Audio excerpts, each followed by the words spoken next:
Hello students, how are you? Fine? Okay. Today we will start our 14th chapter, It's My India. Okay? हम लोग सब India में रहते हैं ना, तो इंडिया के बारे में आपको जानकारी होना चाहिए, जीके पढ़ते हो तो. ओके? तो जीके में आपको जो है वो फैक्ट्स जो हैं वो आपको इस चैप्टर में बताए हैं कि मतलब फैक्ट समझते हो ना, सत्य चीज़ें जो हैं वो सब आपको इसमें पता चलेगी, जो कि बहुत सारी चीज़ें आपको पता नहीं हैं. ठीक है ना. ऐसे जीके में तो आपको नॉलेज जितना ज़्यादा होता है उतना अच्छा रहता है. हम लोग हर साल सीखते रहते हैं. ठीक है ना. लास्ट ईयर तो हमने लास्ट क्लास में जीके पढ़ी थी, लेकिन फिर भी जो है वो जीके का नॉलेज हमको होना बहुत ज़रूरी है. हर एक चीज़ में आपको जीके आगे काम लगने वाला है. ठीक है ना. इसलिए अपने कम से कम हम इंडिया में रहते हैं तो इंडिया के बारे में तो, और बाहर के बारे में भी, और प्रेजेंट मिनिस्ट्री है, ये वो सब जनरल चीज़ें तो हमको मालूम होना ही चाहिए. बराबर है. तो चलो हम लोग स्टार्ट करते हैं. फर्स्ट नंबर देखो. The name of the river Brahmaputra means son of Brahma. River Brahmaputra सबको पता है, ईस्ट साइड में है ऊपर रिवर ब्रह्मपुत्र, सबको मालूम है.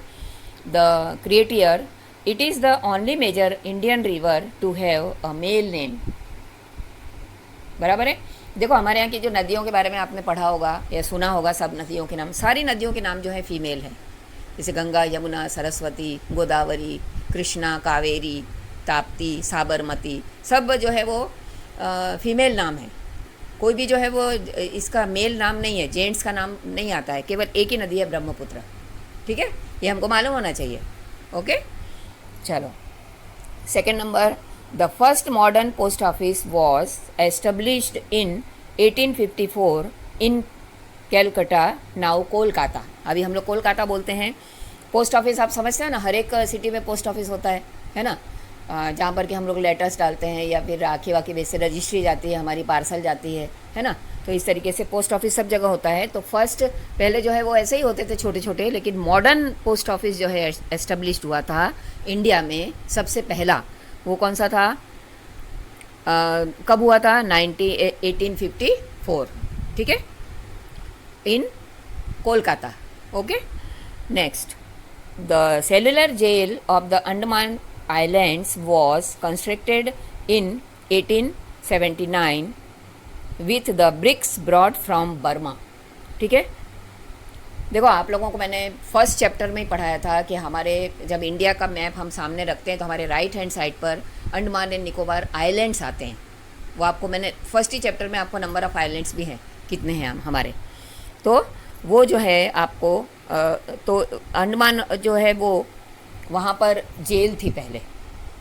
समझ में आ रहा है. वहाँ पर एक जेल बनाई थी. तो पुराने समय में जब first world war, second world war हुआ था, या फिर हमारे आज़ादी के लिए भी प्रयास हुए थे, तो उसमें जो है उस जेल में जो है सज़ा करके लोगों को भेजा जाता था. बराबर है. उसको बोलते थे काले पानी की सज़ा. बराबर है. ऐसे नाम आपने सुना होगा. तो काले पानी की सज़ा में कहाँ पे भेजते थे, अंडमान निकोबार में. ठीक है ना. अंडमान निकोबार देखो इंडिया से कितना दूर है, आइलैंड है वो भी, पूरा समुद्र का रास्ता है. ठीक है. तो उसमें जो है वहाँ पर एक जेल बनी हुई है. तो वहाँ पे कैदियों को जो है जितने भी ये जो होते थे सैनिक लोग होते थे उनको वहाँ पे रख दिया जाता था. आया समझ में. तो इस तरीके से मतलब सेकेंड वर्ल्ड वॉर में ख़ास ये हुआ था कि उस समय जो है वो अलग अलग बहुत सारे कंट्रीज़ की लड़ाई हुई थी, है ना. तो उन लोगों को सीधे, कोई जर्मनी का है, कोई फ्रांस का है, उनको सबको काले पानी की सज़ा होती थी और वो लोग जो है वहाँ पर अंडमान निकोबार में भेज देते थे. ठीक है ना. और वो जो है कंस्ट्रक्टेड कब हुई थी, कब जेल कब बनी थी, 1879 में. ठीक है ना. और उसकी ईंटें जो हैं ईंटों से बनाई जाती है. तो ईंटें कहाँ से लाए थे, बर्मा से लाए थे, जो कि अभी म्यांमार है ना, म्यांमार है ना, बांग्लादेश के पास, वहाँ से लाए थे. It had 698 cells each measuring. इतने सारे जो है वहाँ पर ये बने हुए थे, मतलब बहुत सारे दीवारें बनी हुई थी इस तरीके से. और उसमें 4.5 इंटू 2 ये इतने माप के जो है वो लोग इस तरीके से ईंटें और पत्थर लगा लगा के उन्होंने बनाई थी. लेकिन अभी तो वहाँ पर जो है 7 जो है वो कमरे बने हुए हैं, कोठरियाँ बनी हुई हैं जो अभी बाकी बची हैं. बराबर है ना. अभी तो वहाँ पे कुछ भी नहीं है ना. अभी तो कोई सज़ा ऐसी कुछ होती नहीं, लोग रहते हैं वहाँ पे, है ना. लेकिन काले पानी की जो सज़ा वहाँ पे दी जाती थी, सेल्युलर जेल उसको कहा जाता था. तो सेल्युलर जेल उसको कहते थे. तो उसमें अगर सज़ा होती थी तो व्यक्ति वहाँ से वापस नहीं आता था. वहीं रह जाता था पूरा जीवन, जब तक उसकी मृत्यु ना हो। ठीक है ना। तो ये आपको समझ में आ गया। चलो अभी है 4 number. January 9 is celebrated as NRI day. NRI day जो है वो क्यों मनाते हैं? क्योंकि सबसे पहले गांधी जी ऐसे व्यक्ति थे जो विदेश गए थे, बराबर है ना, पढ़ने के लिए। ठीक है।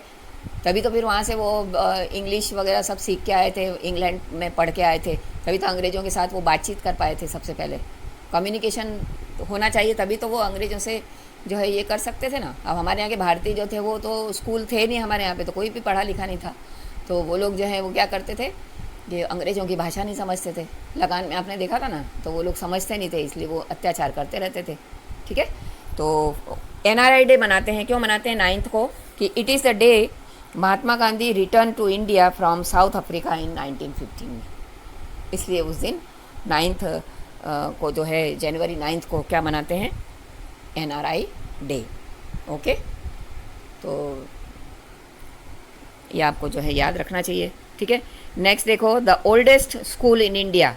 सबसे पुराना स्कूल अपने यहाँ का है वो है Saint Mary's church charity school at Fort Saint George, Chennai. Chennai में जो है सबसे पहले, ये भी क्रिश्चियन स्कूल ही है, उन लोगों ने खोला था। ठीक है। Meghalaya is the Mawsynram, Meghalaya is the world's wettest place. सबसे गीली प्लेस जो है रहती है वहाँ पर, क्योंकि वहाँ पर जो है place terms of average annual rainfall होती रहती है, क्योंकि तो वहाँ पर कीचड़ ही कीचड़ होता है ना। सबसे वेट जो है, वेटेस्ट है, सबसे गीली प्लेस वही है। The Siachen glacier is the highest battle ground in the world.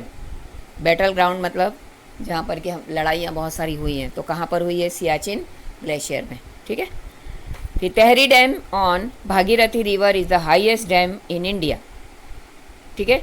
और कितनी हाइट पर है वो? 261 मीटर, इतना ऊंचा डैम बना हुआ है वो। ठीक है ना। जैसे अपना सरदार सरोवर डैम है ना, वैसे ही बहुत बड़ा डैम है तेहरी डैम, हाईएस्ट जो है वो डैम है, इंडिया का हाईएस्ट डैम है। ठीक है। India is the largest producer of mangoes in the world. पूरे वर्ल्ड में जो है इंडिया सबसे ज़्यादा, आम जो है वहाँ पे सबसे ज़्यादा होते हैं, कैरी आप लोग बोलते हो वो। फिर India has the largest mileage of canals in the world, है ना, सबसे ज़्यादा कैनाल्स हमारे यहीं पर हैं। फिर India ranks 3rd in the world in the production of coconut.